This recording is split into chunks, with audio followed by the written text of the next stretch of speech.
Welcome everyone to our third session of the Managing ArcGIS in Higher Education series.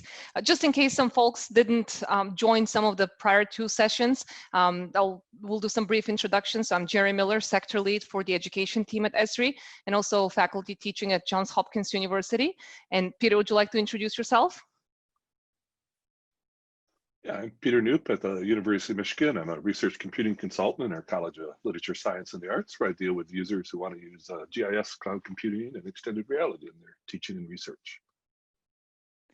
Wonderful. So a couple of housekeeping rules, and again, just mainly for folks who had just joined in for this one session, but attendees are in listen-only mode. So please do type any questions that you have in the Q&A panel, and you can type them at any time. The way we'll do this is we have some wonderful panelists line up, so we'll have some discussions with them, but we'll address questions at the end. So we'll have at least 10 to 15 minutes after everyone is done to address any questions, but do please type questions as we go.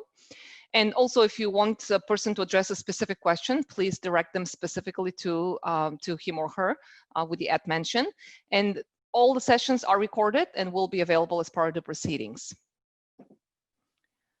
All right, so just a little bit of a background on what these best practices sessions are. Like I mentioned earlier, we already went over session 1 and session 2. The session 1 covered what the best practices are, things that we have seen consistently work for a very, very long time. We had some wonderful panelists, and some of them are repeats in this session too, who have been doing this for many, many years to share their experiences. In session 2, we heard from panelists that have relatively recently adopted these best practices. And what we're going to focus in this third session is specifically, even once some of these best practices that we discussed are adopted, there's might be still some one-off tasks that remain that would still need to be done. So things like changing credit allocation for users, working with groups, dealing with just the life cycle of content, of users, of items and such. So we'll take a look at what those admin tasks remain. As much as we fully can automate ArcGIS, there's still a couple of those things that are there that we need to think about. And then the fourth one will focus on Python and programming to supplement these best practices. So the panelists for this third session are going to be Seth Peary, you met Seth earlier in the first session. For those of you that are there, Senior GIS Architect at Enterprise GIS at Virginia Tech. We'll have Pete Wieringa, who is a computing geospatial analyst at the University of Minnesota. And among many things he does, he helps administer, or it's one of the folks who help administer ArcGIS across the University of Minnesota campus. And those of you that are there early also met Ellie. She's a GIS manager for Center for Geospatial Technologies at CLEMSON University. And Ellie and the team that she's part of, so they all provide that geospatial support for the whole CLEMSON community. And thanks again for the panelists for joining us. And Peter? Yeah, we're going to spend a few minutes looking at some slides here to sort of lay the groundwork of what these non-automatable tasks in administration remain. You know, we try to automate and weigh as much as we can, but there's still some stuff you have to do as an administrator. And then we'll wrap up, spend most of our time by having the panelists speak to what admin tasks remain under best practices in their organization, because this is getting the area where we see a lot of the variability among organizations in terms of policies and staffing and organizational structure having an impact on how you manage ArcGIS online. And then hopefully have a good chunk of time at the end for Q&A and perhaps even pick up some of the questions we didn't get to from the first two sessions. So I showed this slide in the first session, and it's really this notion that in terms of ArcGIS admin tasks, a lot of what you might ask, you know, in terms of is someone eligible, what licenses do they need, roles, credits, all of that stuff with best practices can be highly automated so that you no longer have to have a hands-on approach to this. But we also have to think of administration or managing of ArcGIS as sort of being two different roles, because I think most of us fall into this kind of category. The administration aspects of ArcGIS, dealing with users, entitlements, and Esri access, the best practices are really all about taking away the need for you to spend any time so you can go and enjoy a cocktail on the beach. But of course, you also have your other hat, supporting users of ArcGIS. Who can they go to for help? Well, that's going to be you. What is the best way to do this? Those are the questions you're going to be answering.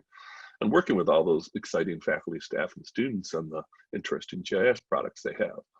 So the best practices are really a gateway to you taking your time that you no longer have to spend on administering GIS and helping people use GIS. So what are these remaining ArcGIS administrative tasks? There are things you only need to do infrequently, like maybe reset credits once a semester. They're not worth the effort to automate. We talked a bit in some of the other sessions about migrating users from ArcGIS to enterprise accounts. That could certainly be done with scripting, but I think we're seeing, for those who have been through this, that it's not really worth the effort to do that. It takes care of itself. Difficult or can only be partially automated. There's certainly some aspects of that we run into where there's just not enough in the Python API to do exactly what we want to do in terms of administration. So we can only get so far. Now, as we're thinking again about these admin tasks and the following best practices, just a couple of key things to keep in mind here. Ideally, treat all your users the same. Apply your policies uniformly. And this really keeps things simple and standardized so that it's possible to automate as much as possible.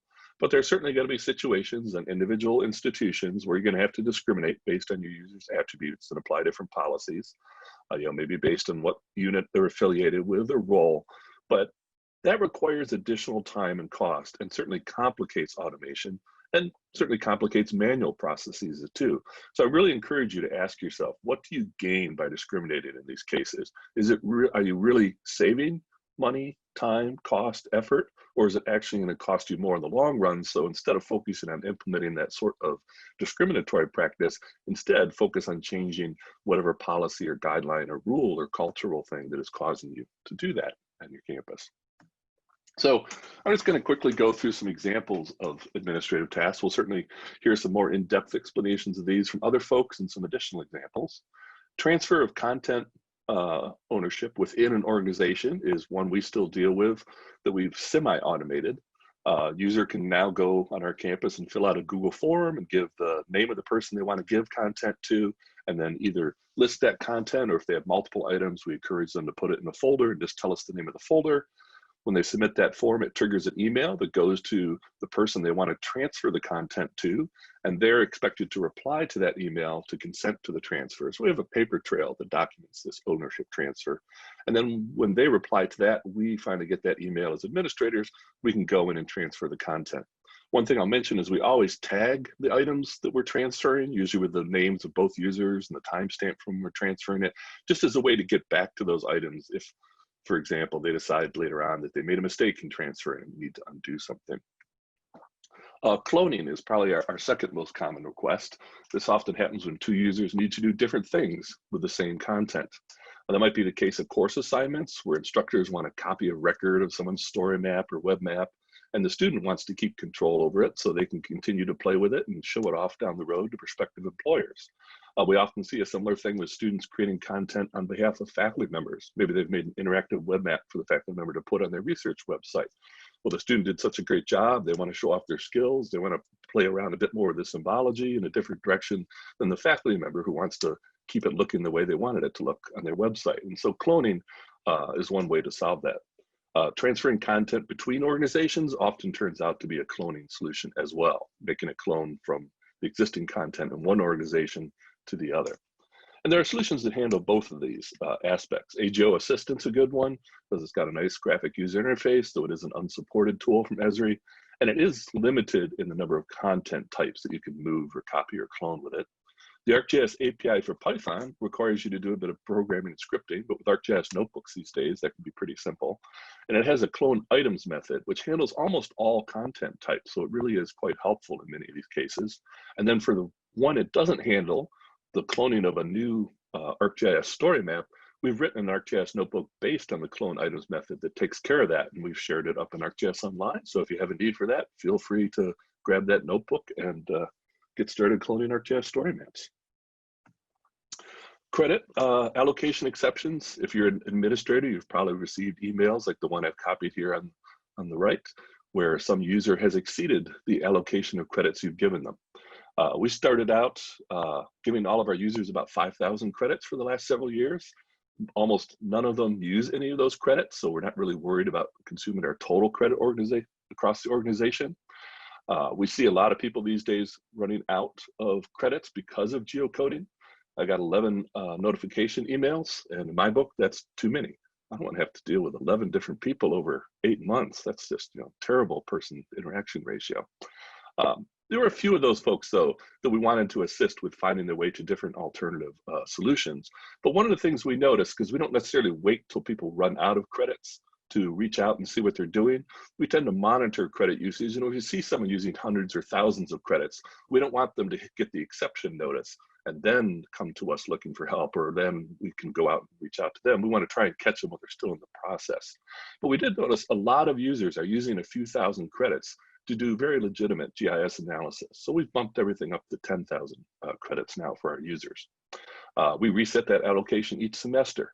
That's hard to do in ArcGIS Online because of the number of users and the 100 user page limit. That's a lot of clicking for our 6,000 users to reset them all. And so we wrote a little ArcGIS notebook to take care of that. Group management, you give everyone the publisher role as a best practice, so they have the privileges to manage their own group. So if an instructor needs to create a group for an assignment in the course, they could do that. Students can create their own project groups if they need to. But if you want to, you can automate this to some degree through integration. If you're already using single sign-on, you can enable SAML-based group membership and tie it to your enterprise directory if you're willing to surface your enterprise groups. You can integrate with your learning management system. We've done this here on our campus to tie to course assignments in Canvas, and we have an open source project, Cartographer. I think University of Minnesota is in the process of adopting this, as are some others. And it's handy because if you create an assignment in your LMS, it'll automatically create and manage and keep sync the membership in a matching group in ArcGIS Online. And the reason we do that per assignment instead of for the per class is because we want, groups are often used in ArcGIS Online as a way to organize content. And it can be kind of cumbersome if you have 3 or 4 assignments in a class and you're trying to share all that material in one group.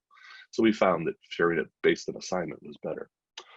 Ability to create shared update groups. This is a great feature for enabling collaborative editing of things like story maps. Unfortunately, enabling it for all your users is incompatible with new member defaults. So if you do want to go down this road, then you have to do a little bit of magic on the back end, having a periodic script monitoring for new users to grant that privilege, in addition to running a script one time to grant the privilege to all your current and existing users. Lifecycle management of users, groups, and content. I think our take-home message here is just, for the most part, kick the can down the road. When we looked at this last year, the stale content was accounting for less than 0.2% of our credit consumption. It just really wasn't worth our time or effort to do much with it. But sometimes there are policies and requirements, and they vary widely between universities, but there may be something that prevents you from keeping things around forever. The key thing, I think, is to communicate and publicize regularly whatever your policy is. Even if you're not necessarily, enforcing it 100%, you can always publish a strict policy and be lax on the back end. There's a GeoNet post that gives some more details on what we've been doing over the last year or so, but essentially we're deleting any content where the content owner has not logged in during the last 2 years and no one has viewed the content in the last 3 years, and some variations on that.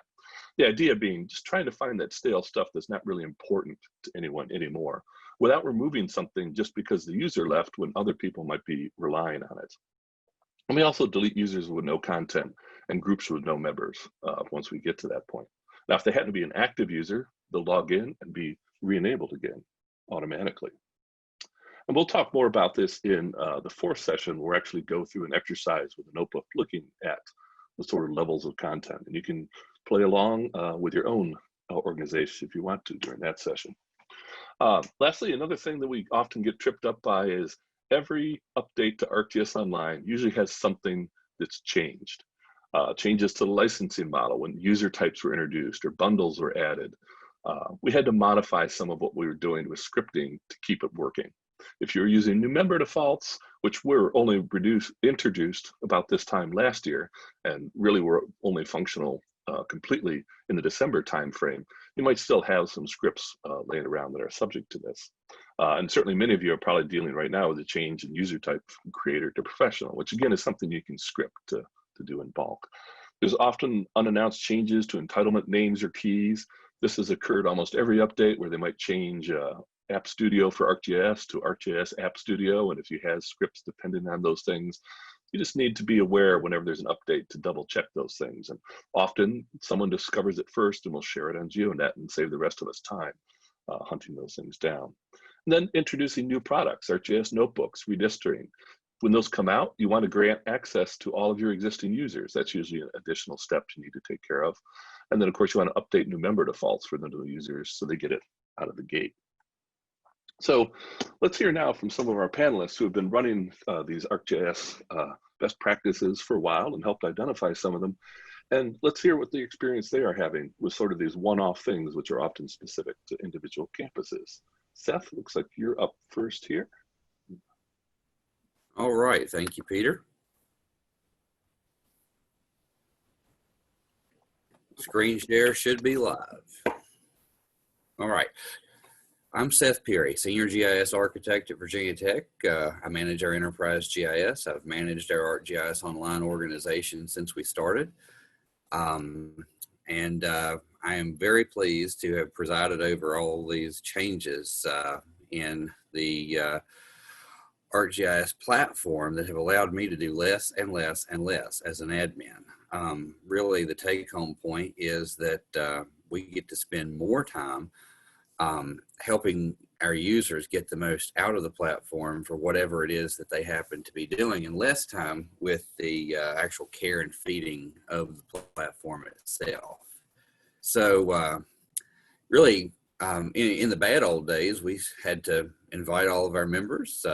That took time. We had to implement really kind of draconian policies to prevent the terror of inadvertent total credit exhaustion. And we all heard horror stories from other institutions where somebody made an oopsie with a geocoding job and suddenly the entire org, including the admins, were locked out. So for a while, really, we couldn't recommend people use ArcGIS Online because we couldn't manage it as a production system. It had a non-deterministic failure mode that we had no control over. Credit budgets came out and fixed that.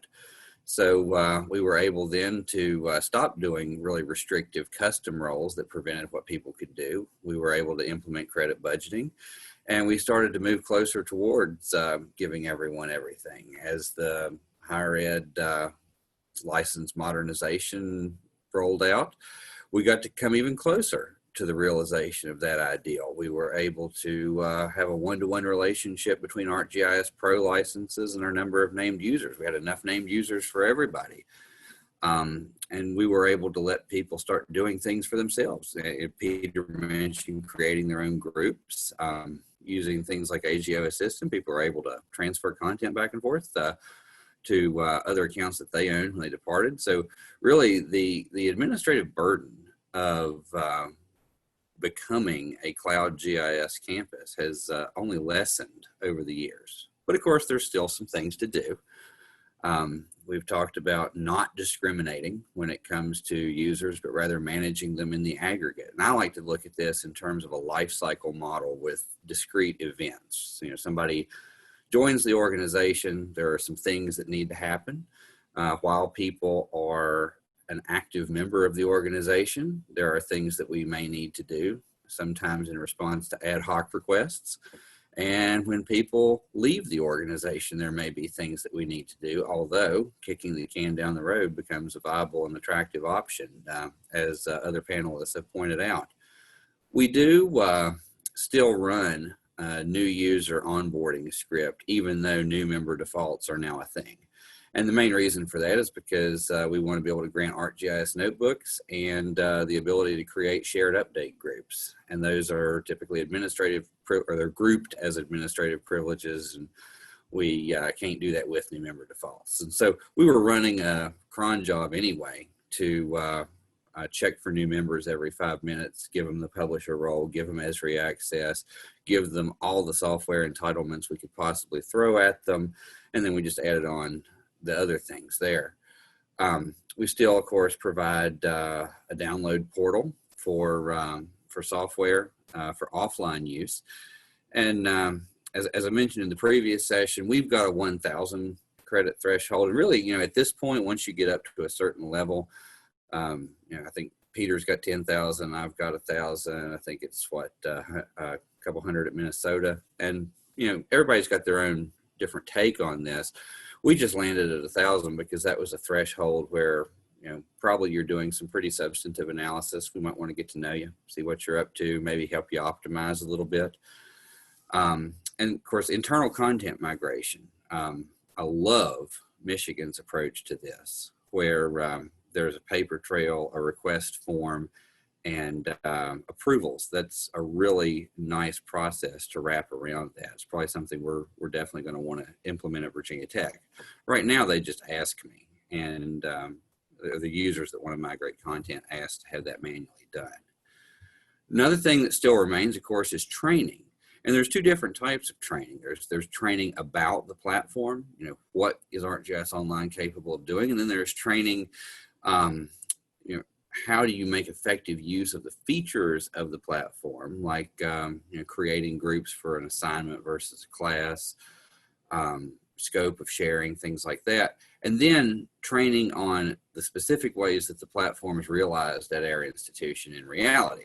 So that means, okay, you're going to have these entitlements, these credits, these default resources when you first provision. The provisioning itself is going to be something that you do by simply logging in using our SSO provider. So communicating to people that, hey, you don't have to create an account. You don't have to request an ArcGIS Pro license. Part of the messaging is telling them what's already available, what's automatic.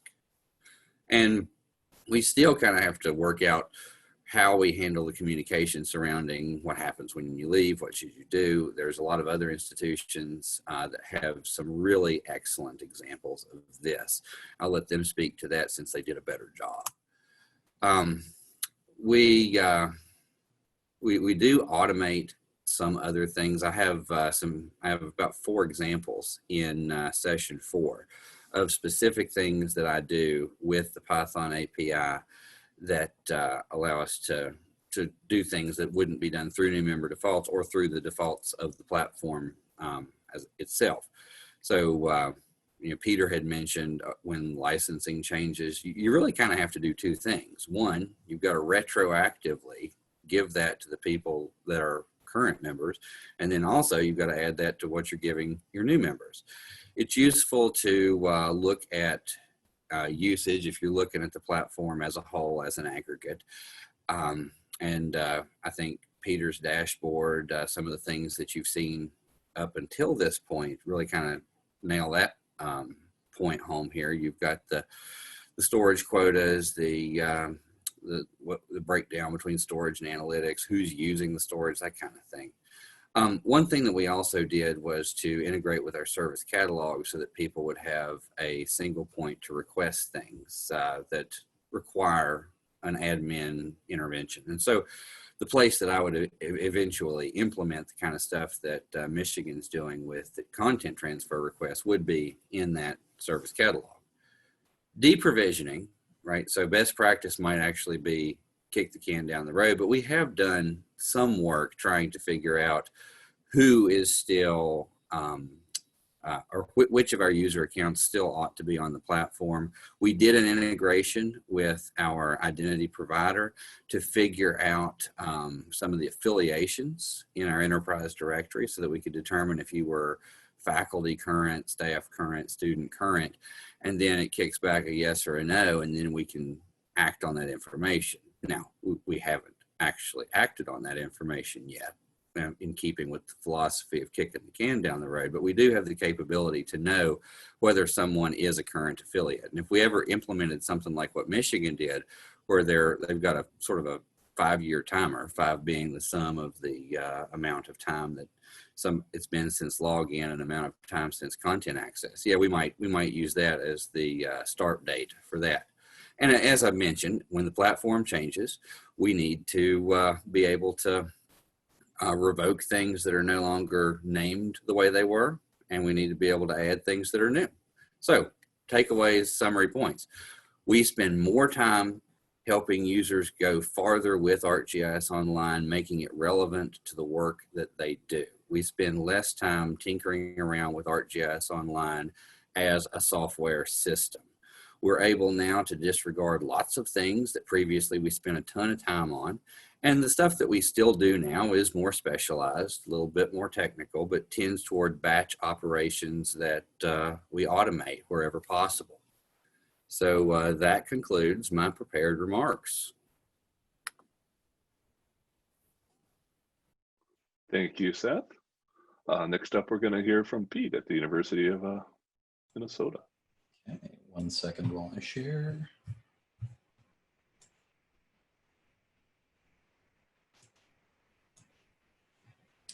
Okay, so my name is Peter Waringa. I am a computing geospatial analyst with USpatial at the University of Minnesota. And that title may sound a little odd. It sort of rolls up to GIS developer, person who liaises with IT staff, just sort of one of the jack of all trades, master of none situations.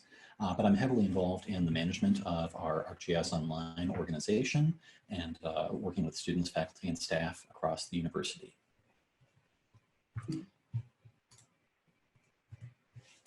So before I get into some of the remaining tasks, for anybody who wasn't in the first session, I wanted to go over really quickly the best practices in place at the University of Minnesota. And this is going to probably ring fairly similar to what you've heard so far from Seth and Peter.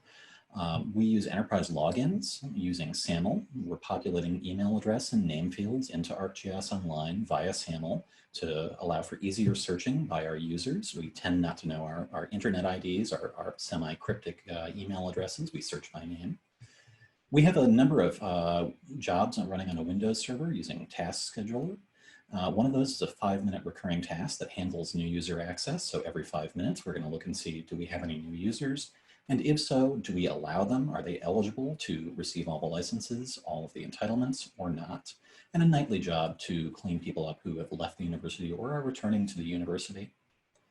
And it's important to note, going back to something Peter had said initially, other Peter, all of our eligible users receive the same licenses and privileges. That really makes management easier. We don't have to worry about this person should have this and not this. That's that sort of situation. Similarly, we describe the expectations we have of our users and the expectations that they should have of us and ArcGIS Online. And I'm using expectations here very specifically because it's not policy. We don't want to say this is our policy because going along with something you've already heard at least twice now in this session, we're kicking the can down the road in some areas. We've got some flexibility and we're going to see when we need to figure things out and deal with some of those items later on. And one final point is we run a sandbox organization, so we can test some of our code and other changes separate from our production instance. So focusing on some of the manual or the continuing tasks that require some manual intervention and may have some automation, one of those is credit allocation and reallocation. We go a bit lower than what you've heard from Virginia Tech and Michigan. We allocate all of our users 200 credits by default. We've got a semi-automated daily review process, so we can proactively bump users up who are approaching 0. What we're really trying to look at for are the users who are burning through 200 credits a day. And that's a touch point, right? How can we help you? Is there a better way for you to do what you're doing? Maybe it's geocoding locally using business analyst data. You know, is there another way to do what you're doing? So we do continue to handle exhausted credit emails and bump users up that way, and we'll take users past 200 credits if they need it. We'll give somebody 1,000, 10,000, 20,000 if the work they're doing is going to require that. Another thing we continue to do, very rarely, functional accounts. So if you're updating a COVID dashboard or maybe our own automation scripts, we need functional accounts in ArcGIS Online in our organization. So we can accomplish those tasks. We create those as local accounts, and we use them very sparingly. Very few requests come in for those. I think it's been maybe a year now since the last request. So not something that comes up often. The use of single sign-on has really eliminated our need to manage users. Another one, license files, license codes. Somebody somewhere is going to be out in the field. They're going to be offline. They have an unstable network connection, and we're going to give them, if they ask for it, a license file, a single-use license file. And we continue to issue codes to students as well if they request a code for a personal machine. Same with faculty and staff.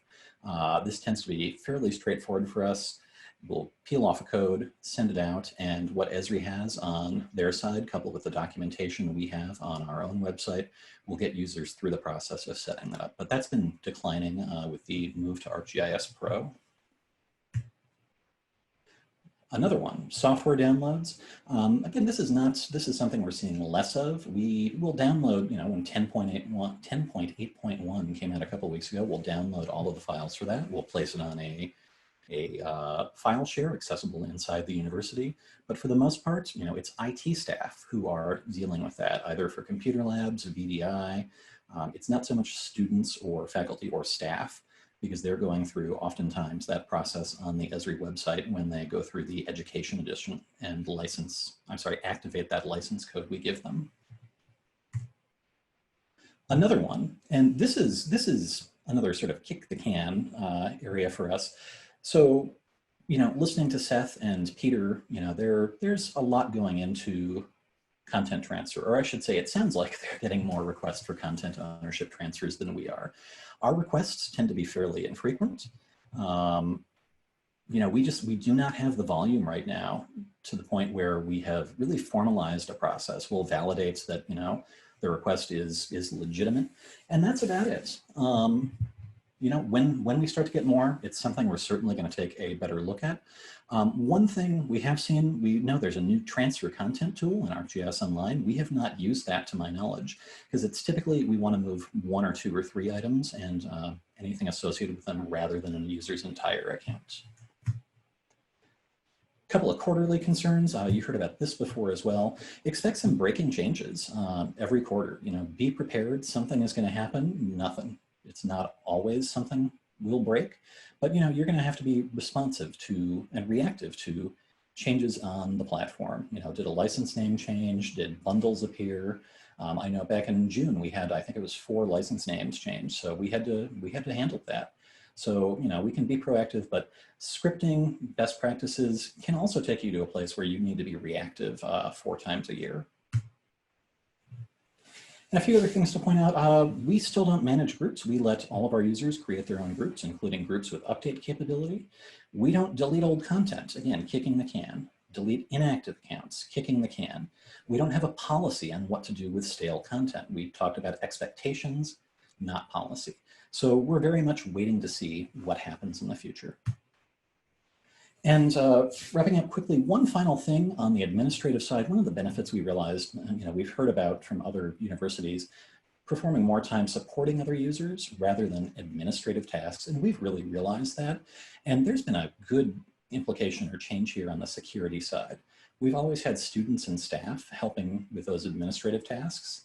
And we have previously given our student employees administrator access to our organization. And that's changed with all of this implementation of best practices. They don't need to do these tasks. So the IT people here might really appreciate this. We've taken what they can do from what you see on the left here to what you see on the right. The only thing they can really do other than view users' content and group memberships is allocate credits. So that's a real win for us as well. And that's it for me. Thank you. Thank you, Peter. Ellie from CLEMSON University is going to tell us about her experience next. I think you might still be muted, Ellie.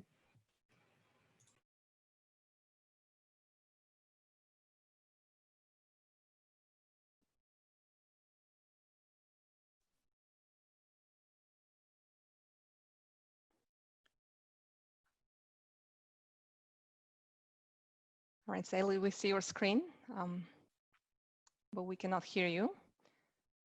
So let's do this. So it looks like you are unmuted, but yet we cannot hear you. So we'll give you a couple of minutes to figure out that. In the meantime, we'll take a couple of questions that came in a chat pod. Ellie, can you speak up one more time?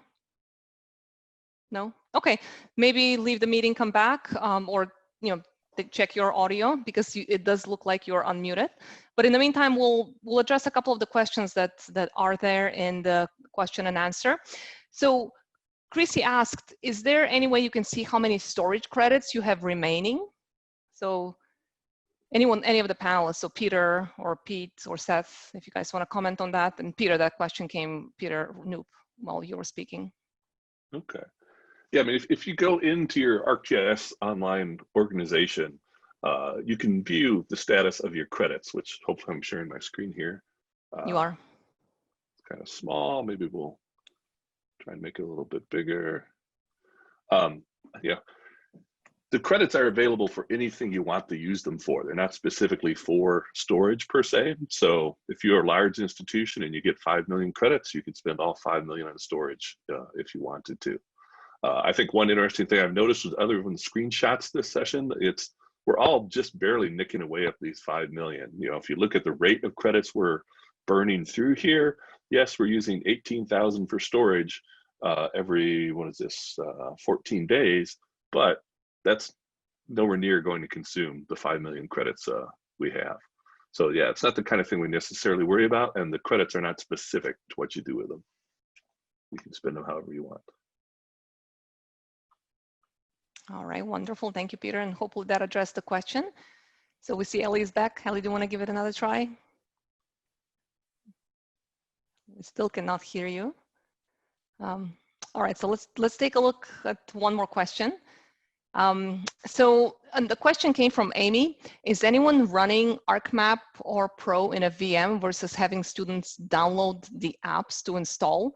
And I know all three institutions, actually all the institutions that are here today are doing that. So if you want to just quickly comment, again, Peter, Pete, or Seth, what you guys are doing, just a couple sentences each.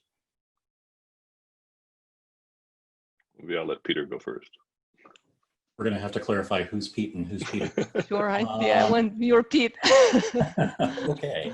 Yeah, so at the University of Minnesota, we actually have two different VDI environments on separate campuses. We are running ArcGIS Pro in both of those environments, and we're also looking at, we have done some use with Azure VMs as well. I'm not entirely sure where it's going for the fall as we look to scale it up, because ArcGIS Pro can be a little resource intensive, and the VDI people, need to make some infrastructure investment to handle that. So we've done it. I don't know how big it's going to be for the fall yet, though.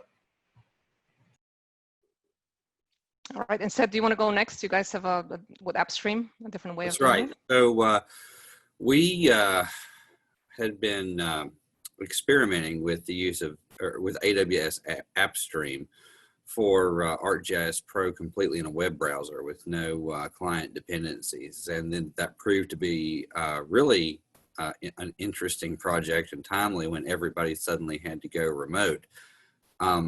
Not sure what kind of adoption we're going to have in the fall. It's going to kind of remain to be seen, what percentage of online versus in person we have, but we've had a lot of experience with AppStream and figuring out the number of concurrent images that we need to have to support demand, figuring out how long it takes for those things to recycle back into the pool once somebody terminates their session, how to handle content persistence and things like that, and how to make it performant. But the response that we've gotten so far has been pretty positive.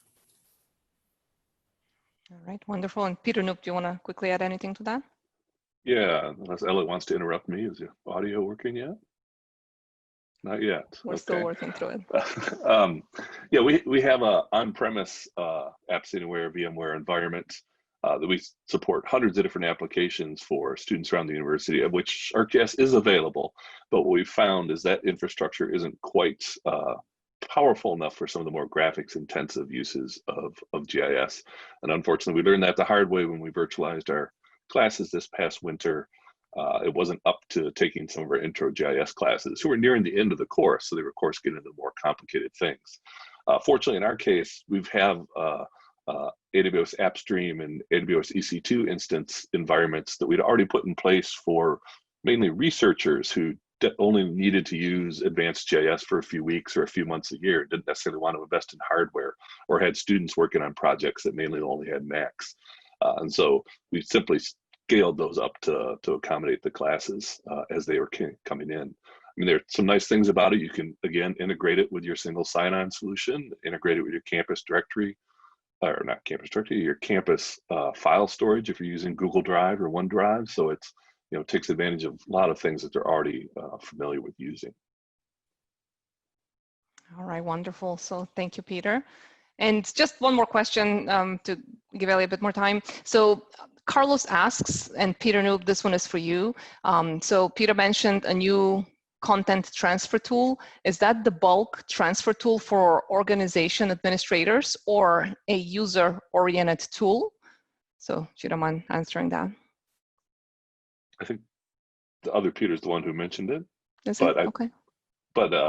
And Peter, correct me if I'm wrong, it's an administrative tool in the admin interface, and it's for transferring all of a user's content to a different organization. You can't pick and choose which pieces you want to transfer. I actually don't know if you can do it to another organization. It looks like, and again, we haven't used it, it's all of the content but to a user in the same organization. But now I could be wrong, so maybe somebody else needs to correct me. Yeah, I think it was introduced in December, and clearly none of us have used it much yet. Okay. So maybe That's Ella, good. it looks like she has a, oh, are you there yet? We still can't hear you. Oh, it is a bit of a mystery. All right. And by the way, there! Oh, Almost! We have you. there we go. Perfect timing. I don't know what didn't, nothing changed since the previous session, but anyway, sorry about that. No, you won't. No worries. Okay, great. Let me just share my screen real quick.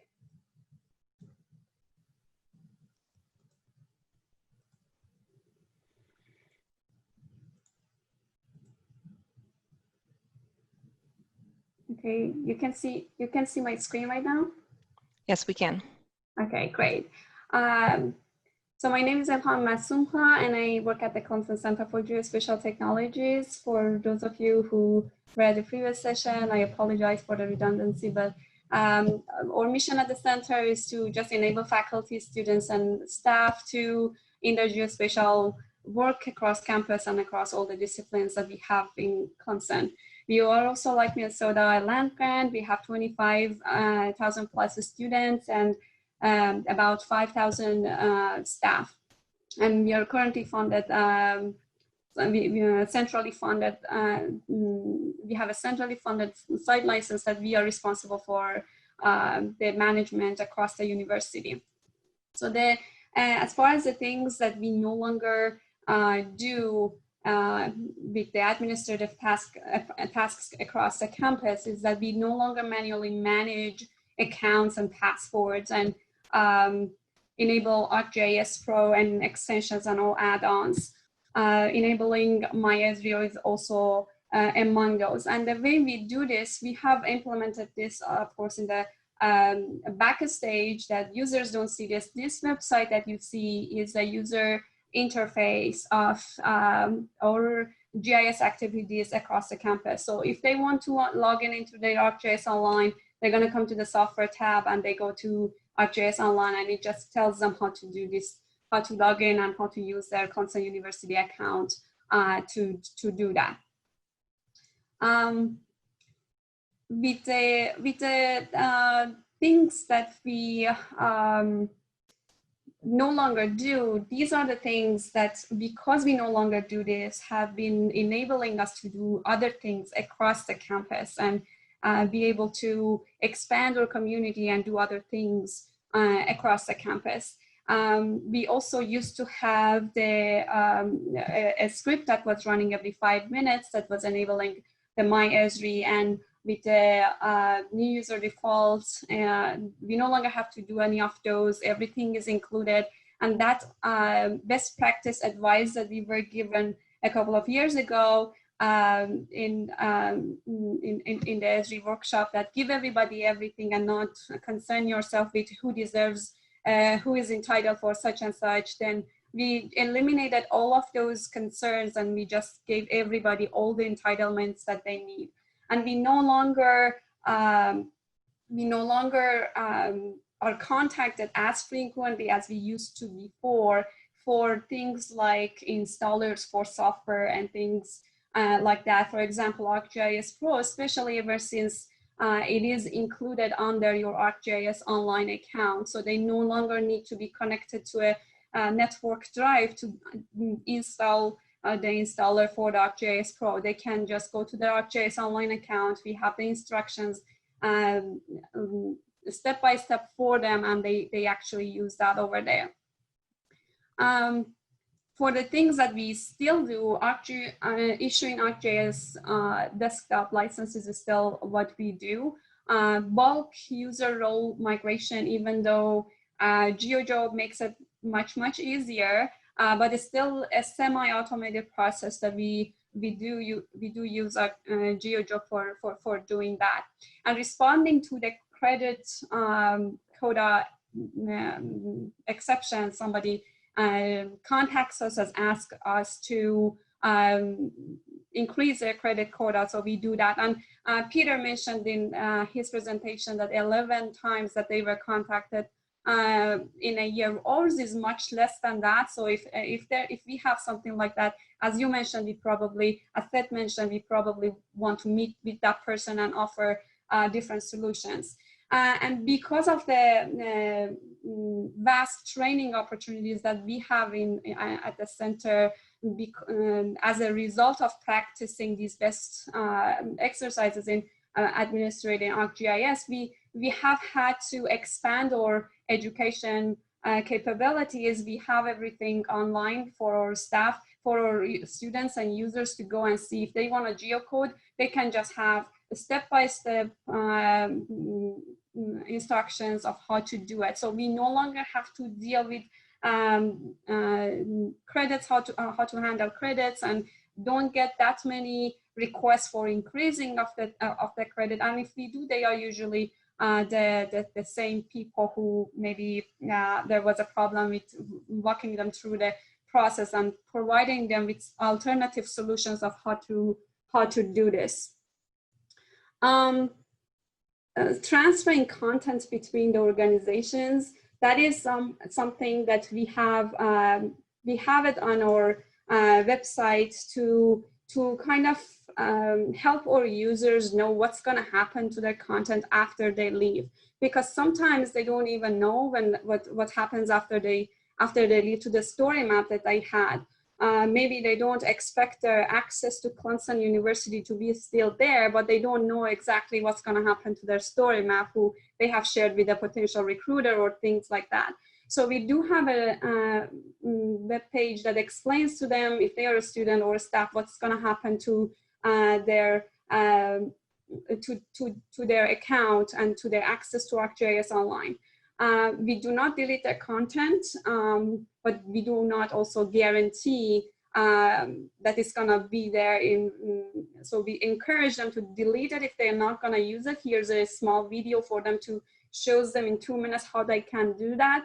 And if they want to archive permanently their content in our ArcGIS Online, they can request that through this form that Peter from Michigan, he kindly shared that workflow with us. So we are currently working with our GIS developer to implement that solution in our organization and automate that process as well.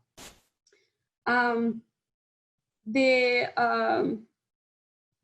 things that we do not do is the group management. We empower the faculty to if they need group, we teach them how to create their own group in their classes. So we no longer bother with things to that sort. But if they need any questions, of course, we are going to help them.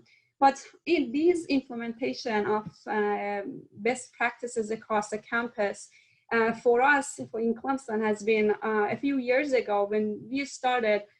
Center was known for administration and troubleshooting. Right now, across campus, we are known for education and outreach and collaboration. So we no longer, if you ask what does the CCGT do, administration is the least that we are known for. We are known for the classes, we are known for the workshops, we are known for the collaboration and all the outreach activities that we do, and not for the administration. And this is all because of the best practices that we have implemented with the good leadership that we have had at the center. And I think that's about it. Okay, thank you, Alan. Take us back to our summary slide here.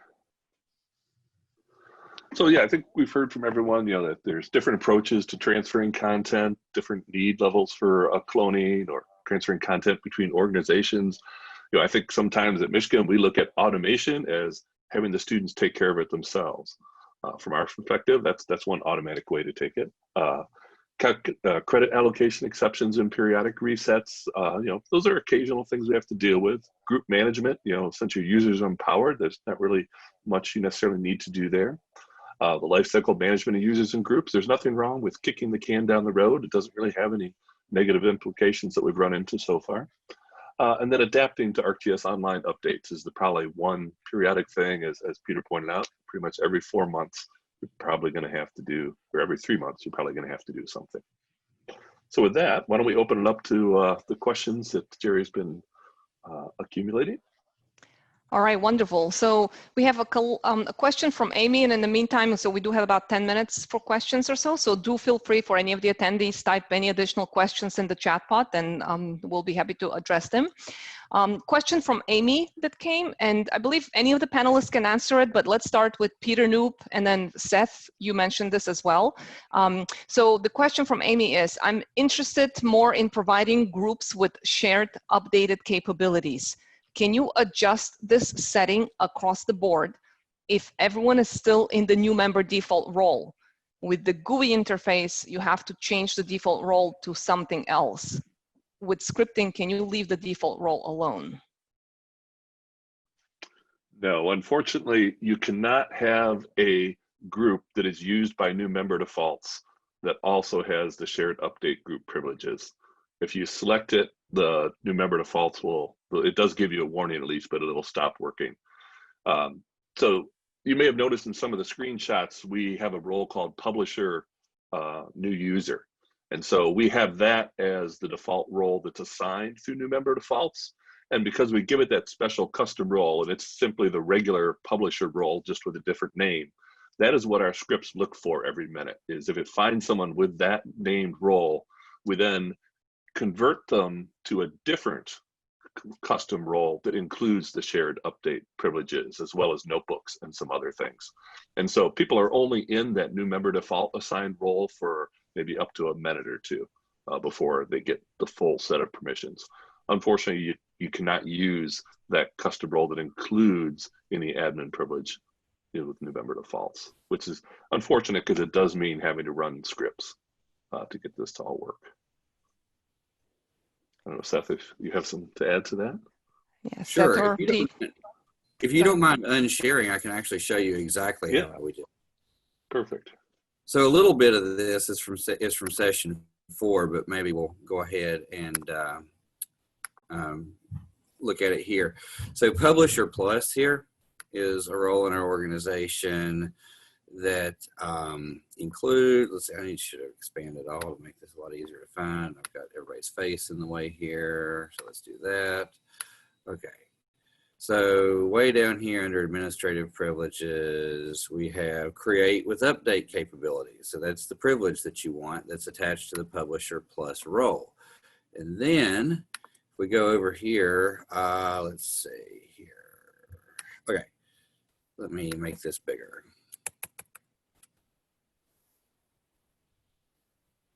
A little bit of latency there as it increases the size of the screen. So this actually is a snapshot from, I don't want to do that actually. So this is a snapshot from the new user cron here. And in the new, oh, come on. Where did I go? Okay, so in the new user cron, we used to update the role to org publisher, and now we update it to the custom role that corresponds to that Publisher Plus thing.